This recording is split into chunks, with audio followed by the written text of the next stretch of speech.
ყოველ კვირას ტელეკომპანია ქართულის ეთერში. გასული დღეების პოლიტიკური მოვლენები და კულტურულ სახელოვნებო სიახლეები. მე არ მინდა თქვენგან თავი დავიცო, თქვენ და მიცავდეთ მე. კორპუსის დემონტაჟს. ტვინის გამოლაყება საზოგადოებისთვის პროპაგანდით. როდესაც ეს პირობად აკადემიის ხელმძღვანელები გადაიღებენ. დავიცავ ყველა არტისტს, ჩემი იმედება თვითი იქნება. ლაპარაკი არ იმაზე, რომ მართვის სტილია შესაძლებელი ქვეყნის. რუსების აგენტებს და ასე ვთქვათ გენერლებს როგორ დაატარებდა ბორტნიკოვს გომელაური. საინფორმაციო მიმოხილვაში კვირის ალმანახი. უყურეთ ტელეკომპანია ქართულს.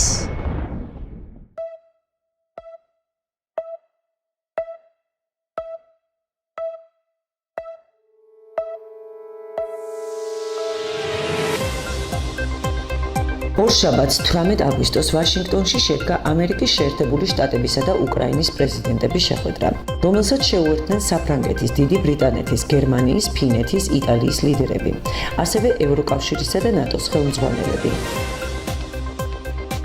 თეთრ სახლში შეხვედრამდე უკრაინის პრეზიდენტმა ვაშინგტონში, უკრაინის საელჩოში, ევროპის ლიდერებსა და ამერიკის შეერთებული შტატების სპეციალურ წარმომადგენელს კიტ კელონგს უმასპინძლა, სადაც განაცხადა: უკრაინის ტერიტორიების პუტინისათვის გადაცემა გამორიცხულია, ამას არ დავუშვებთ. რუსეთისათვის მშვიდობის იძულება მხოლოდ ძალის გამოყენებით შეიძლება და პრეზიდენტ ტრამპს ასეთი ძალა აქვს. ჩვენ ყველაფერი სწორად უნდა გავაკეთოთ, რათა მშვიდობა ნამდვილად მოვიდეს. მოგვიანებით ზელენსკი და ევროპის ლიდერები თეთრ სახლს ეწვივნენ. ოვალურ კაბინეტში უკრაინის პრეზიდენტს ამჯერად ბევრად უფრო გულთბილი შეხვედრა მოუწყვეს. შეხვედრას ესწრებოდნენ ამერიკის ვიცე-პრეზიდენტი და სახელმწიფო მდივანი, ამერიკის სპეცწარმომადგენელი უკრაინაში კიტ კელოგი და სტივენ ვიტკოფი. უკრაინის მხრიდან პრეზიდენტს ახლდნენ მისი ადმინისტრაციის უფროსი ერმარკი, უკრაინის ელჩი ამერიკაში უმეროვი. საგარეო შეხვედრების შემდეგ უკრაინის პრეზიდენტმა განაცხადა, რომ ეს იყო დონალდ ტრამპთან მისი საუკეთესო შეხვედრა. ეს იყო პრეზიდენტ დონალდ ტრამპთან საუკეთესო საუბარი და იმედი მაქვს, რომ უფრო საუკეთესო შემდგომში გველის. ჩვენ ძალიან სენსიტიურ საკითხებს შევეხეთ. კარგია, რომ ყველა ლიდერი აქ არის და უსაფრთხოების გარანტიებზე საუბრობს ამერიკის შეერთებულ შტატებთან ერთად, განაცხადა ვოლოდიმირ ზელენსკიმ. თავის მხრივ ამერიკის შეერთებული შტატების პრეზიდენტმა დონალდ ტრამპმა ჟურნალისტებს განუცხადა, რომ უკრაინას ძალიან კარგ დაცვას, ძალიან კარგ უსაფრთხოებას მისცემენ. ზელენსკიმ გამოთქვა მზადყოფნა პუტინთან სამხრივ შეხვედრაში მონაწილეობის მისაღებად. უკრაინის პრეზიდენტმა ამერიკის შეერთებული შტატების პრეზიდენტს უკრაინის პირველი ლედის ელენა ზელენსკის წერილი გადასცა მელანია ტრამპისთვის.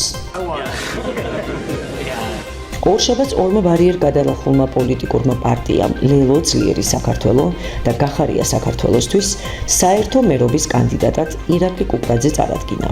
კანდიდატის წარდგენა რიყის პარკში მიმდინარე ღონისძიებაზე მოხდა.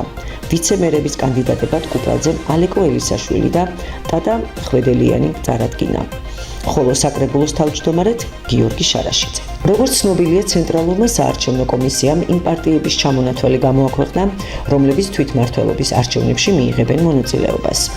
არჩევნებისთვის უკვე რეგისტრირებული პარტიები არიან: ქართული ოცნება, ძლიერი საქართველო, ლელო, გახარია საქართველოსთვის, გირჩი, საქართველოს პატრიოტთა ალიანსი, კონსერვატორები საქართველოსთვის, მამული ენა სარწმუნოება, სახალხო ხელისუფლება, საქართველო, მემარცხენე ალიანსი, ქართულ ერთობა, მწვანეთა პარტია, ჩვენი გაერთიანებული საქართველო, თავისუფალი საქართველო. რეგისტრაციის საკითხი ჯერ კიდევ განიხილება სამი პარტიისათვის. ესენია: მესამე გზა, საქართველოს ერთობისა და განვითარების პარტია, დემოკრატთა ალიანსი. ყოველ კვირას ტელეკომპანია ქართულის ეთერში. გასული დღეების პოლიტიკური მოვლენები და კულტურულ სახელოვნებო სიახლეები. მე არ მინდა თქვენგან თავი დავიცო, თქვენ და მიცავდეთ მე. კორპუსის დემონტაჟს. ტვინის გამოლაყება საზოგადოებისთვის პროპაგანდით როდესაც ეს პირობათა აკადემიის ხელმძღვანელები და იგივე დავიცავ ყველა არტისტს ჩემი იქნება თუ მისი იქნება ლაპარაკი არ იმაზე რომ მართვის სტილია შესაძლებელი ქვეყნის რუსების აგენტებს და ასე ვთქვათ გენერლებს როგორ დაატარებდა ბორტნიკოვს გომელაური საინფორმაციო მიმოხილვაში კვირის ალმანახი. უყურეთ ტელეკომპანია ქართულს.